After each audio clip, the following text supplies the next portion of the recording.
Eu queria continuar o nosso estudo que a gente está falando de Bitachon. Até hoje a gente leu a introdução e agora a gente vai ler os capítulos. Interessante que nesse livro a introdução é maior que os capítulos. São, acho que os 8 capítulos bem pequenos. Cada um traz um conceito sobre como praticar, o que é o Bitachon, o que é a confiança em Hashem. E como introdução para o de hoje, eu queria recapitular uma coisa que eu falei no Shabbat, que eu acho que o pensamento caiu muito bem, como vocês estavam justo discutindo agora há pouco. A gente perguntou como é possível que o povo, 40 dias depois que receberam a Torá, 40 dias depois, 40 dias se passaram, eles já fizeram pecado bezerro de ouro. Pergunta clássica. E ainda eles viram para o bezerro e falam: Ele Elohecha Israel, Asher Elucha Meretz Mitzrayim. Esse é o teu Deus de Israel que te tirou do Egito. Bom, você já está negando Deus. Você já está abandonando aquele que te fez tudo de bom. Agora você fala, não, foi ele que me tirou do Egito? Quão tolo você pode ser para falar que foi o bezerrinho de ouro que te tirou do Egito? Você pode fazer idolatria? Entendo. Você deixou o teu impulso te levar, que era muito forte na época? Ok. Mas você chegar e falar, mudar completamente a história e falar, esse é nosso Deus que tirou do Egito? Então, uma das explicações muito interessantes que o mês que eles saíram do Egito, o signo daquele mês, o horóscopo, o signo daquele mês era o carneiro. Qual que é o nome em português do carneiro? Tem um nome é carneiro? Carneiro, se fala carneiro, tem o signo carneiro. Não, mas tem o signo carneiro? Tem o signo carneiro. Bom, Sé em hebraico. E tem Capricórnio? Capricórnio. Ok, obrigado. Não, Capricórnio, obrigado. Recha, Capricórnio, não? Bom. É isso mesmo, Rabinho. Isso mesmo, obrigado. Depois que ele falou, fica fácil. Tá bom. É Capricórnio mesmo, eu concordo também. Ótimo. Então, o que acontece? O povo, na verdade, como é a tendência humana, a gente acaba sempre voltando para aquilo que a gente está acostumado. Mas, na hora do desespero, o Talmud fala para nós que se você joga uma flecha para cima, ela vai cair. A gravidade, basicamente. Qual que é a ideia? Você pode jogar ela para cima, mas a tendência natural dela é cair novamente. Então, se o povo de Israel, eles estavam já no Egito há 200 anos, assimilados com as ideias de idolatria, na hora que Moshe Rabbeinu sumiu, aparentemente, eles entraram em desespero. Na hora do desespero, você recorre àquilo que você conhece. Contei aquela piadinha do Yosef Elganef. Ele chegou para o Rabino na véspera do Yom Kippur. O Rabino tinha falado que tem que fazer tchuvá. Então ele chegou na noite, Rabino, olha, você sabe quem eu sou Yosef Elganef, você me conhece? Então tá aqui.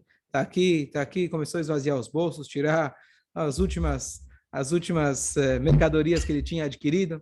E ele deixa tudo na mesa do Rabino e fala, olha, Rabino, acham no bagado, no gazal, no bato no coração, al-chet rechatano, está aqui tudo isso, faça o que o senhor bem entender, devolva aí aos donos, dá para tzedakah, o que o senhor bem achar. Tá bom? O Yosef vai embora, e quando o Yosef vai embora, o Rabino percebe que o relógio dele tinha desaparecido. Não estava no Shabbat, né? Você perdeu as piadas. Vou contar só uma delas, não vou contar todas. E aí ele foi correndo atrás do Yosef, o que aconteceu? Falou, Rabino, Parnuse, Parnassá, não tem... Adianta. A gente tem que... O que acontece? Você pode fazer tchuvá, mas a natureza, nosso instinto é a gente voltar àquilo que a gente está mais acostumado. Por isso eles ficaram 40 anos no deserto até eles conseguirem tirar a escravidão de dentro de si para poder entrar em Israel. E até hoje a gente está lutando contra essa escravidão. Mas então a primeira coisa que você pode explicar foi um desespero. Entraram no desespero, voltaram àquilo que eles estavam acostumados. Ok, mas por que um bezerro justamente? E como eles tiveram a coragem de dizer que foi o bezerro que tirou eles do Egito? Então vamos lembrar que a idolatria era, na verdade, sempre uma imagem de alguma força celeste. Era sempre alguma imagem que lembrava, não é que eles serviam a própria estátua. A estátua seria como se fosse algo que eles pudessem se comunicar através da estátua, lembrassem daquela força que eles atribuíam algum poder. Então, nós sabemos que uma das idolatrias principais do Egito era o Capricórnio ou o Carneiro. E por isso mesmo que Deus falou Pesquisou aí no Google? Ares. Ares. É Ares? O carneiro Ares. É isso que eu ia falar, era isso, era o Ares. Obrigado. Tá vendo? Tá vendo? Obrigado, Google. Shkoyach. Bom, então estamos aqui graças ao Google. Eu falei ontem que o bom rabino é aquele que sabe responder pergunta no Shabbat. Sem transgredir o Shabbat, sem entrar no Google. Então, essa era a idolatria, então, deles. Por isso, inclusive, Hashem mandou que eles pegassem, alguns dias antes da saída deles, pegassem o carneirinho, prendessem na cama deles para desafiar eles mesmos e desafiarem também os egípcios, dizendo que a gente vai matar o Deus de vocês. Vocês acham que esse é o Deus de vocês? A gente está com coragem, temos fé em Deus, que é Ele que vai tirar a gente daqui. Então, Deus queria tirar eles dessa idolatria. O que aconteceu? Eles saíram no mês de Nissan, que é justamente o mês de Ares, que é o mês do carneiro. E era o mês da idolatria do Egito. Então, a princípio, eles pensaram, olha, vencemos a idolatria. Deus é mais forte que a idolatria dos egípcios. O que acontece? De repente, eles viram que eles estão presos no meio do deserto. O líder deles, Moshe, aparentemente, abandonou. Subiu para o Monte Sinai e desapareceu. Então, toda essa saída que a gente saiu do Egito com essa força, etc., não deu certo. Então, sabe o quê? Vamos pegar o próximo da fila. O Ares, que a gente saiu, etc., não deu certo. Eles atribuíram a força ao Ares e falaram, ele não deu certo. Vamos pegar o próximo da fila. Qual que é o próximo da fila? Na linguagem aqui é o Shor, seria o boi. O bezerro, que é o filho do boi, tá certo? Eles falaram, bom, esse agora vai dar certo. Se o carneirinho não deu certo, era o Deus que não deu certo, tudo bem, então a gente vai pegar o próximo. E eles foram para o próximo da fila e começaram a apostar e falaram, sabe, na verdade, quem foi que tirou a gente? Não foi o carneirinho. Foi o touro. É o touro que tirou a gente. Então vamos fazer um carneiro. Eles jogaram lá o ouro e saiu o quê? Um bezerro. Não é que eles fizeram um bezerro. Saiu um bezerro. Opa, saiu um bezerro? Tá aí. É esse o cara que a gente aposta. Igualzinho à política. Você aposta, não. O cara anterior, não. Aquele lá, aquele destruiu o nosso país. Temos um próximo da fila. Ah, esse aqui, esse vai salvar. Não, mas na verdade já há muitos anos que ele está salvando a gente. Faz muitos anos que ele já está. Esse é o cara. Você aposta nele, passa um tempo, você descobre que ele é mais uma idolatria. E também tem furos, e também tem falhas. Também é um ser humano, por melhor que seja, ele também tem suas falhas, seus erros. Aí você deixa passar um tempo, aí você fala, não, esse era besteira, desculpa, eu me confundi. É o próximo que vai vir, ele vai salvar o mundo. E assim continua, como se diz, a democracia, é o melhor dos piores regimes, tá certo? Por quê? Porque é um regime humano. É um regime feito pelas pessoas. Então, vocês perguntaram se estamos discutindo aí do PT, etc. Eu fui semana passada almoçar com alguém que ele vota no PT. E eu comecei a conversar com ele. Não vou entrar em política, eu quero entender a pessoa. É uma pessoa muito boa, procura fazer o bem, procura a igualdade, etc. Mas uma das coisas que eu falei que ele assim gostou bastante, eu falei que independente do regime político que você segue, estou falando agora de forma geral, democracia, monarquia, etc., qualquer regime que a gente conhece foi imposto e foi feito pelo ser humano. E por essência ele é falho. Então essa é a ideia da idolatria. Se a gente deposita a nossa confiança, atribui fé, confiança, achando que se mudar de governo, se eu mudar de emprego, se eu mudar de país, como a gente falou outra vez, é isso que vai me trazer a salvação. E eu aposto minhas fichas nisso, isso é idolatria. E a besteira deles foi tão grande que ela se mantém até hoje. A gente continua fazendo a mesma besteira, não com carneirinho, a gente acha outros modelos, outros mascotes que a gente acaba achando que se mudar isso, vai mudar tudo. Eu não estou falando, claro que é importante você estar consciente na hora que você vai votar. Não é isso. É claro que é importante você procurar um emprego, é claro que é importante você analisar aonde você vai trabalhar. Mas você depositar a tua confiança, achando que a tua parnassá vai depender de quem vai mandar lá em Brasília, você está completamente metido na idolatria. A gente tem que tomar decisões conscientes, com certeza. Mas colocar nisso todas as nossas fichas, achando que é isso que vai garantir a nossa continuidade, isso é a pura idolatria. E esse ciclo vai funcionar sempre. Quando você deposita nele, você vai se frustrar. Aí você fala, não, é o próximo. E a gente continua se enganando. Não, é o próximo, é o próximo, é o próximo. E a coisa continua igual. Enquanto você não muda a si mesmo e começa a depositar a nossa confiança em quem realmente a gente deve depositar a confiança. Pode falar. Eu vou ler com vocês, quem quiser acompanhar aqui no hebraico. Primeiro capítulo, ele fala o seguinte, Armauta Bitachon, qual que é a definição de Bitachon? Até agora a gente falou, vale a pena confiar em Deus, aposta nele que vale a pena. Mas o que significa essa confiança? Vamos definir o que é essa confiança. Então ele fala, essa confiança, essa segurança em Hashem, ela resulta numa tranquilidade. Então, qual é o termômetro para você saber se você tem confiança? É quanta tranquilidade você tem.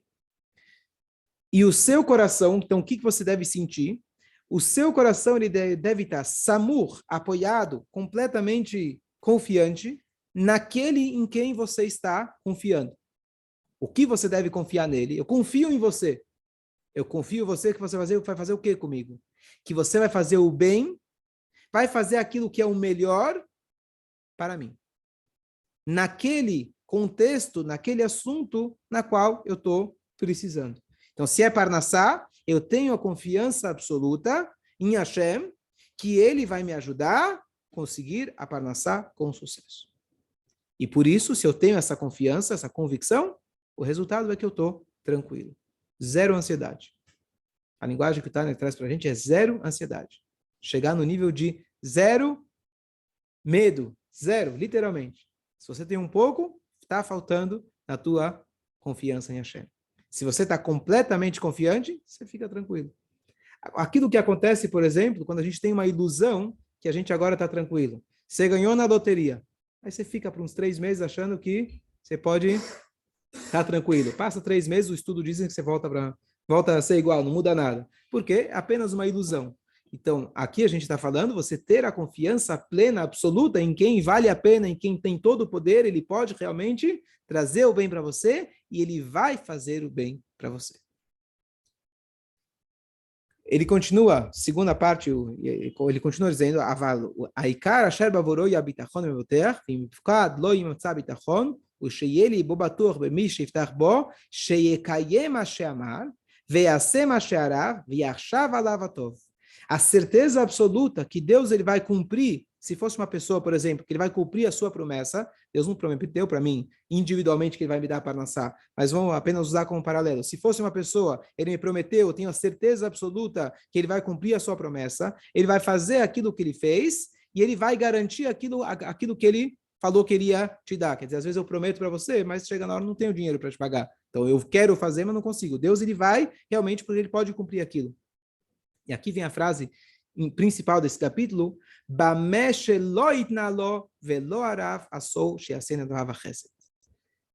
no caso de 2 pessoas, alguém te prometeu. Então vamos dizer que você confia naquela pessoa, a pessoa tem o dinheiro, tem os meios para poder concretizar, eu confio nela, estou tranquilo. Pega, por exemplo, crianças que nascem numa casa, Baruch Hashem, saudável e boa, ela não se preocupa com Parnassá. Papai e mamãe vão tomar conta, papai e mamãe levam para a escola, dão comida, a criança não se preocupa. Por quê? Ela olha para os pais e ela se sente tranquilíssima. Já quando você assume o papel de aquele que vai trazer o pãozinho para casa, opa, você tem que ter esse mesmo sentimento, Hashem. Meu papai vai tomar conta, eu não preciso me preocupar. Vou fazer minha parte, mas não preciso me preocupar. E aí ele fala, mas no caso de Hashem, será que ele prometeu para mim que ele vai me dar para nascer? Cadê o documento assinado que Deus falou que eu vou estar tranquilo? Não tenho esse documento. Então aqui vem o bitachon, que a gente acredita em Hashem, mesmo que ele não te prometeu, ele não te garantiu, que Hashem vai fazer uma bondade com você.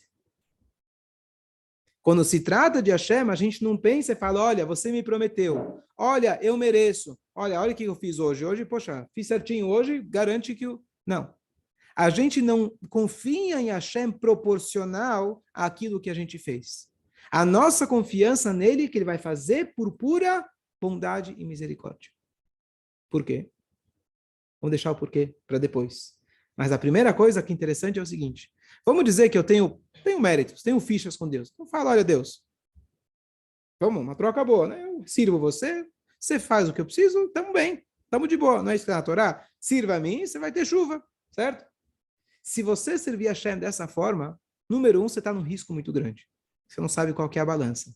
Você não sabe se você faz mais bem ou o contrário. Você não sabe a conta de Deus se conta só essa vida ou outras vidas passadas. A gente não tem como entrar nesse mérito. Número 2, é uma forma egoísta de pedir. Você está querendo usar as coisas que você faz para servir a Deus, que deveriam ser altruístas, está querendo ganhar alguma coisa em troca.